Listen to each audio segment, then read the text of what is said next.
Vamos lá, ilustres. Marcondes Fortaleza, resolvendo a prova técnico de tributos estaduais Cefaz Roraima 2023, prova feita pela IDECAM. Provinha bem legal, tá? Olha aí, ó. Questão 57. Vamos finalizar nesse vídeo aqui essa prova. É sabido que um lançamento deve ter, de acordo com o método das partidas dobradas, o valor total de débitos igual ao valor total de créditos. Sim, sabemos. Sobre as fórmulas de lançamento, analise os itens abaixo. Que papagaia dessa de fórmula de lançamento? Aquela frescurinha que diz respeito à quantidade de débito e crédito em um lançamento. Por favor. Então, primeira fórmula: um débito e um crédito. Um débito e um crédito. Segunda fórmula: um débito e mais de um crédito. Um débito e mais de um crédito.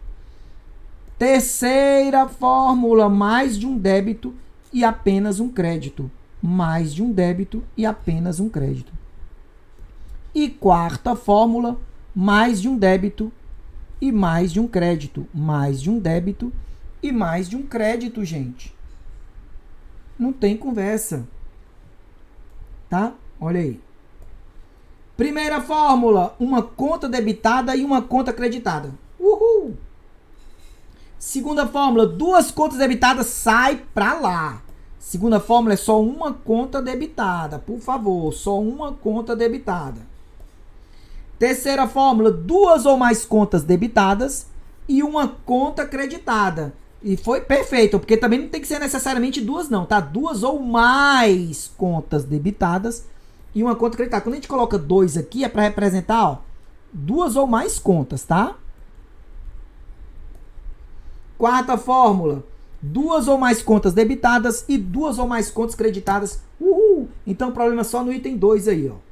Analisados os itens, é correto afirmar que apenas o item 2 veio com a conversinha fiada. Apenas o item 2 está mentindo. Maravilha? Questão 58, ilustres. Durante o processo de escrituração, podem surgir alguns tipos de erros que são bem conhecidos por quem atua na contabilidade. Certo?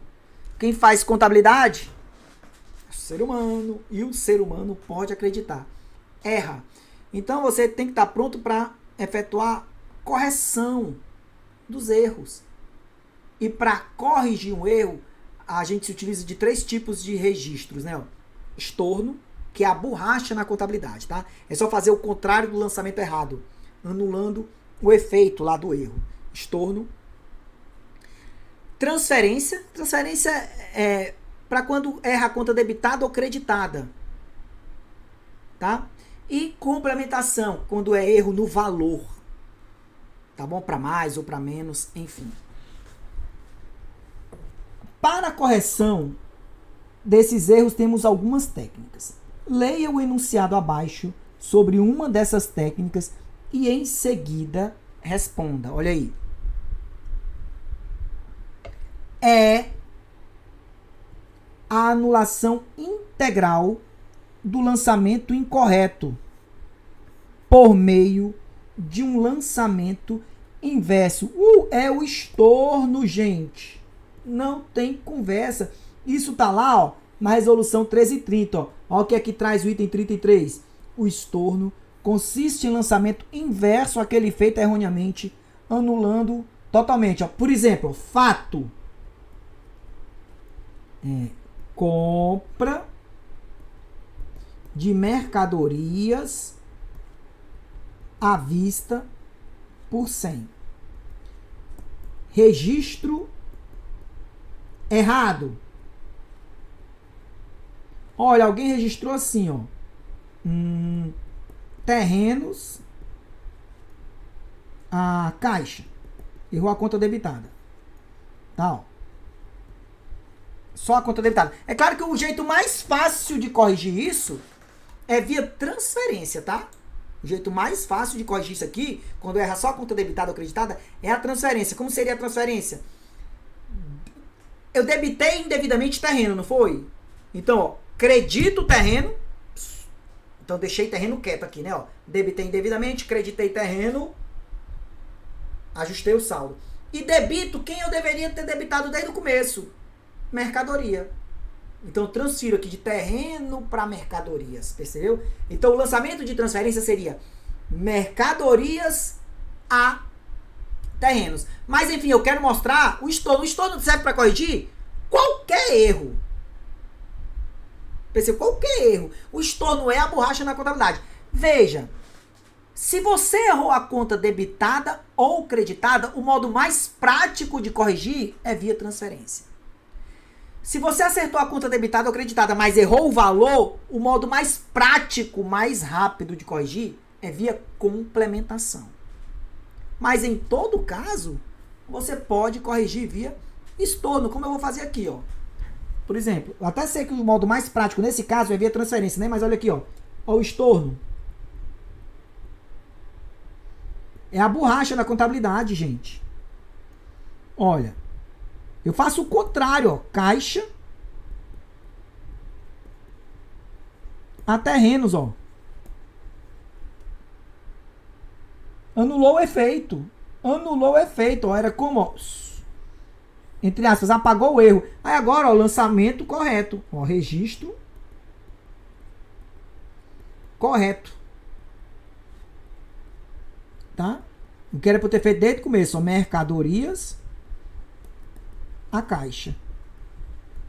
Quando a gente diz que é mais prático nesse caso a transferência, porque com a transferência eu precisaria só de um registro. Mercadorias a terrenos. Pro caso do estorno, eu faço o estorno, corrigindo o erro, e depois tenho que fazer o correto. Né? Faço o estorno, anulando o efeito do erro, e depois faço o lançamento correto. Mas enfim, sempre dá para ir fazer o estorno. Corrigir qualquer coisa via estorno. Então, questão 58, a alternativa é. Questão 59, ilustres. Vamos lá. Leia o enunciado e responda. São fatos que provocam alterações quantitativas no patrimônio líquido e que fazem o patrimônio líquido aumentar ou diminuir. Geralmente estão relacionados a fatos contábeis que envolvem registro de receitas ou despesas. O enunciado se refere, olha aí pessoal, permutativo ou compensatório, né? Ó, nem pensar. Isso aí se refere a fatos modificativos. Os mistos também provocam, se enquadram nisso aí, ó. Os mistos também provocam alterações quantitativas no patrimônio líquido, que fazem o patrimônio líquido aumentar ou diminuir. Os mistos também estão relacionados a, geralmente, ocorrência de receita ou despesa. O misto, pessoal, é a junção do permutativo com o modificativo. Mas como ele falou apenas aqui, ó, direto na modificação, e eu tenho que escolher, né, ó, é melhor marcar modificativo do que misto. Agora, se ele falasse, ó, além de permutar, modifica, aí eu iria pro misto. Tá? Mas não deixa de ser uma questão de cabe aqui, ó. Dar uma esperneada num recurso, né? Mas enfim, isso aqui já é o gabarito definitivo, tá? Então, fatos modificativos, beleza? Nosso curso completo, tudo que a gente está resolvendo aqui rapidinho, por exemplo, esse tema, permutativo, modificativo, misto, nos nossos cursos regulares, completos, a gente resolve tudo isso aqui passo a passo, pegando na mão do aluno. Tá bom? Beleza? E olha aí, fechando a prova, tá? Questão 60. No livro diário devem ser lançadas em ordem cronológica, com individualização, clareza e referência ao documento probante, ok, todas as operações ocorridas e quaisquer outros fatos que provoquem variações patrimoniais. Ok. Tá? Sobre o livro diário, analise os itens abaixo. Olha. Aí depois ele quer saber, né, o que é verdadeiro aí. A pessoa jurídica que empregar escrituração mecanizada poderá substituir o diário e os livros facultativos ou auxiliares por fichas seguidamente numeradas, mecânica ou tipograficamente. É o que tá, pessoal, ó, no item 16. Veja como essa prova cobrou a resolução do CFC que trata da escrituração contábil, né? Resolução 1330. Então veja aqui, ó. No caso da entidade adotar processo eletrônico, o computador ou mecanizado, a gente sabe que temos os processos de escrituração manual, o maquinizado, que era máquina de datilografia, máquina de escrever. Aí depois evoluiu para o mecanizado, que era uma máquina mais adaptada ao processo de escrituração. E, por fim, o eletrônico, o informatizado. Então, a resolução ainda fala no processo mecanizado ou eletrônico, tá bom? Então, olha aí. No caso da entidade adotar processo eletrônico ou mecanizado para a sua escrituração contábil, os formulários de folhas soltas devem ser numerados, sim, mecânica ou tipograficamente, aquela numeração de gráfica e tal, e encadernados em forma de livro. Certo. Isso aqui falando ainda no livro em forma não digital, né? Então, o item 1, ok. Tá?